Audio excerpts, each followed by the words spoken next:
Alright, welcome back mga ka-review dito po sa ating munting channel Pinas News Review, kung saan re-reviewin po natin ang mga mahalagang balita dito sa Pilipinas.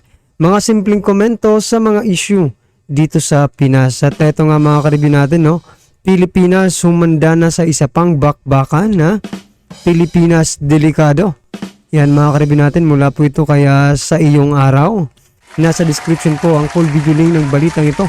Subscribe na po kayo kaya sa iyong araw. Yan mga ka-review natin, at kung bago ka pa lang at di pa po nakapag-subscribe sa ating munting channel, please don't forget to subscribe. At i-click na rin po ang bell notification para updated ka po sa lahat ng ina-upload nating reaction video. Yan ha. At ito na mga ka-review natin, sama-sama at sabay-sabay po natin panoorin at bigyan ng reaksyon ang balitang ito. Tara, atin na pong alamin mula po kaya sa iyong araw. Ito na po.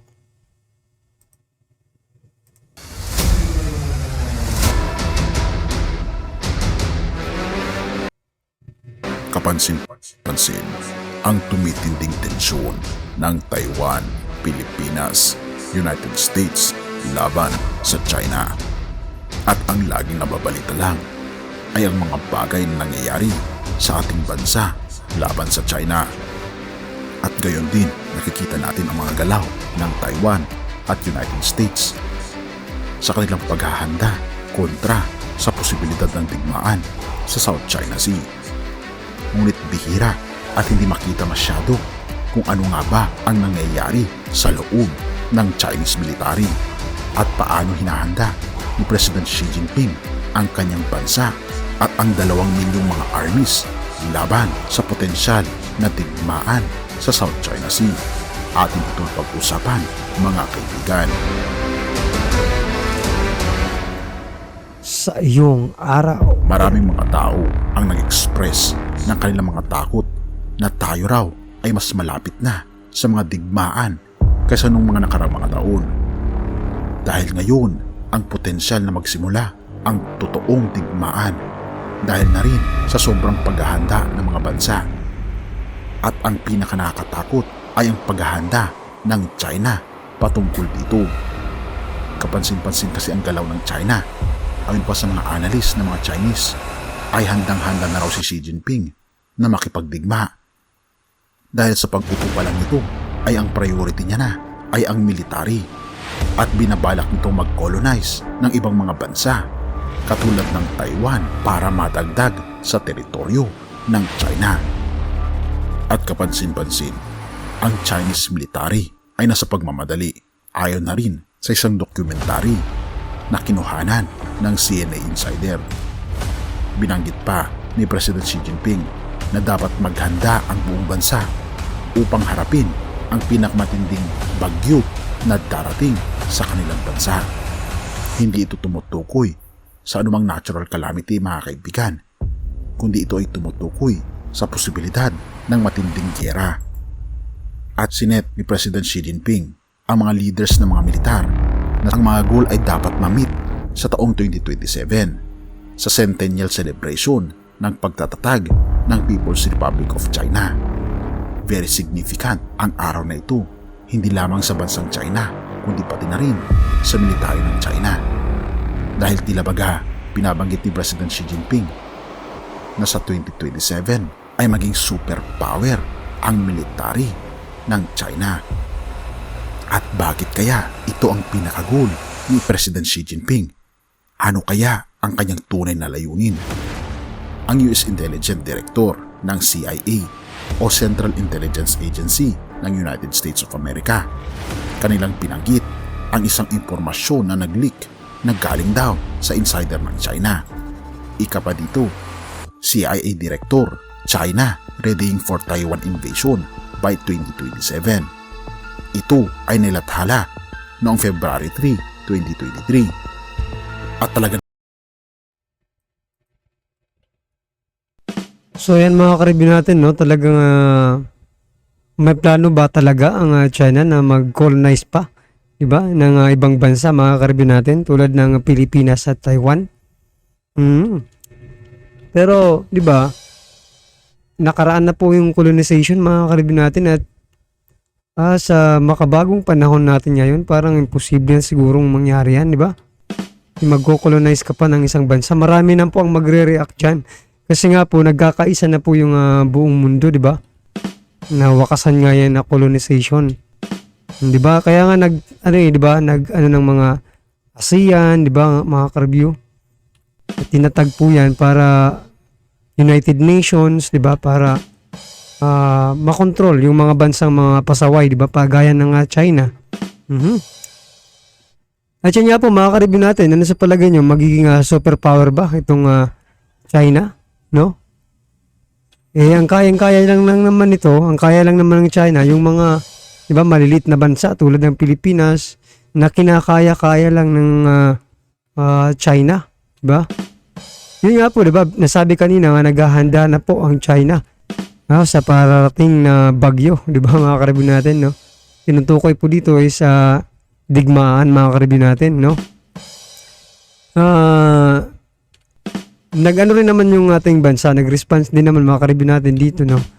Yung sa hearing nila sa Senado na tinatanong nga sa Kongreso, yan, sa lower house, mga ka-review natin, tinatanong nga ni Congressman Erwin Tulfo, mga ka-review natin, kung handa na ba or mayroon na bang plano, di ba? Yung ating PCG at saka Navy at saka yung Task Force sa West Philippine Sea about sa mga ginagawa ng China. At sinabi naman, mga ka-review natin, na may plano nga sila, di ba? May plano. O yan, nabangan lang po natin, pero hindi po pwedeng sabihin nila kasi nasa executive session, mga ka-review. Sasabihin daw nila sa executive session. Nako, speaking of the executive session, mga ka-review natin, sayang naman dito sa lower house, mga ka-review natin, no, dito sa House of Representative, walang mga ka-review, walang magli-leak ng pinag-usapan nila, mga ka-review natin. Delikado ito. Di gaya sa Senado, di ba? May nag-leak ng pinag-usapan sa executive session, mga ka-review. Di pa tukoy. Sana naman, mga ka-review natin, inaasahan po natin na walang trahidor dito sa Kongreso, mga ka-review natin. Baka, di ba? If-feed yung pinag-usapan sa China, iyari tayo nito. Di ba? Namang nangamba hindi lamang ang bansang Taiwan, kundi pati na rin ang bansang United States of America. Dahil sa impormasyong ito, kaya pala pinaiigting ni President Xi Jinping ang kanyang militar dahil sa layunin nitong i-invade ang bansang Taiwan sa taong 2027. At kapansin-pansin, mga kaibigan, inihahanda ng bansang China ang mga military na sa panahon ngayon mahigit 2 million na ang mga kasundaluhan ni President Xi Jinping. At kapansin-pansin, mga kaibigan, ang pagbuo ng napakaraming mga warships ni President Xi Jinping na halos inilalagay niya lahat malapit sa teritoryo ng Taiwan. At ang isang barko pa na pinakamalakas ng China ay iniligay niya ito sa state na kasalungat ng bansang Taiwan at ipinangalan pa niya ito sa pangalan ng state na kasalungat ng Taiwan.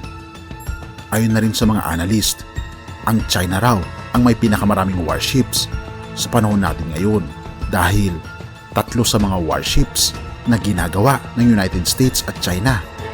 2 sa mga ito ay sa China at 1 lamang ang sa United States of America. So ibig sabihin, may ratio na halos 2:1.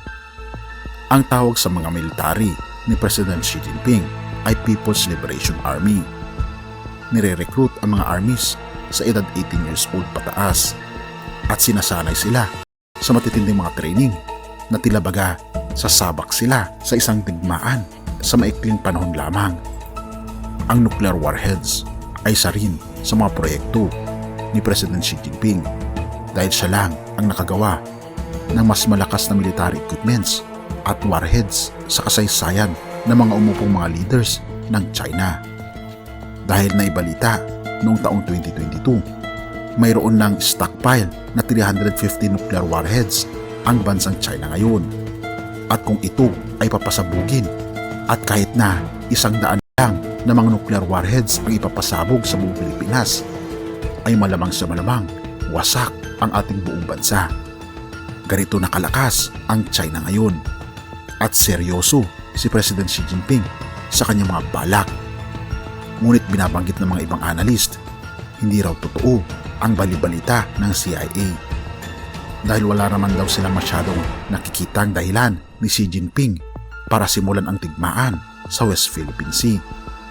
Ngunit hindi bulag ang ating mga mata, mga kaibigan, at hindi rin bingi ang ating mga tenga na ang mga pangyayaring ito ay mangyayari sa huling kapanahunan na binabanggit din sa banal na kasulatan na magkakaroon ng mga digmaan at mga alingaw-ngaw at haka-haka ng digmaan at ito ang simula ng wakas. Kaibigan, totoo man o hindi ang binabalak ng China laban sa mga karatig na bansa, ako'y lubos na naniniwala na ang ating Panginoong Hesus pa rin, siya pa rin ang may kontrol ng lahat. Unang Kronika 29 verse 11. Sa inyo ang karakilaan, ang kapangyarihan, ang karangalan, at ang pagtatagumpay, sapagkat inyo ang lahat ng nasa langit at nasa lupa, sa inyo ang kaharian, at kayo ang dakila sa lahat. Kaibigan, gaano man makapangyarihan ang mga nilalang, ang mga leaders sa buong mundo, wala pa ito sa katiting ng kadakilaan at kapangyarihan ng ating Panginoon Diyos.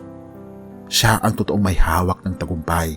Siya ang totoong dakila, makapangyarihan, at sa Kanya ang lahat ng karangalan. Dahil sa Kanya ang langit at ang lupa, at siya rin ang nagmamay-ari sa atin. Kaya naman kaibigan, wala dapat tayong ipangamba sapagkat ang ating Panginoon, siya pa rin ang babangon na pinakadakila sa lahat. Kaya naman tayo ay magpasakop sa totoong dakila na walang iba kundi ang ating Panginoon Hesus. Purihin ang ating Panginoon Diyos at salamat kaibigan sa iyong panonood. Tayo manalangin. Ama naming banal.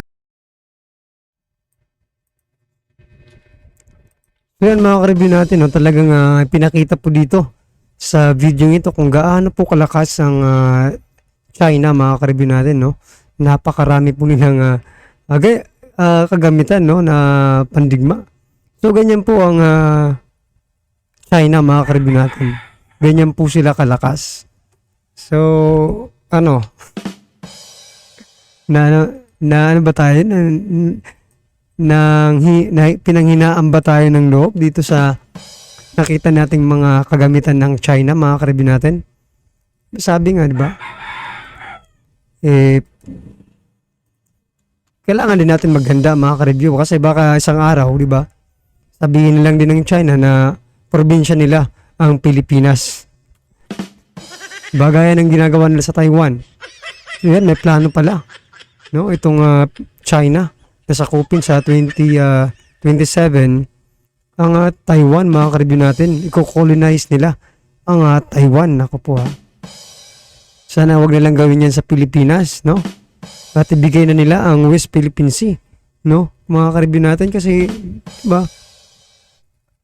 Kasi nga lang, ang problema lang dito, mga ka-review natin, hindi po sumusunod, no? Ang China sa international law, mga ka-review. Kaya ganito ang nangyayari. Meron po silang sariling batas na sinusunod. Yun naman ay hindi pwede, mga ka-review natin kasi, di ba? Unfair po yun sa mga sumusunod ng international na batas, di ba?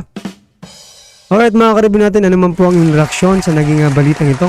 Comment lang po sa baba para at least alam po ng ating mga kababayan ang inyong nararamdaman, no? Dito sa napanood nating video.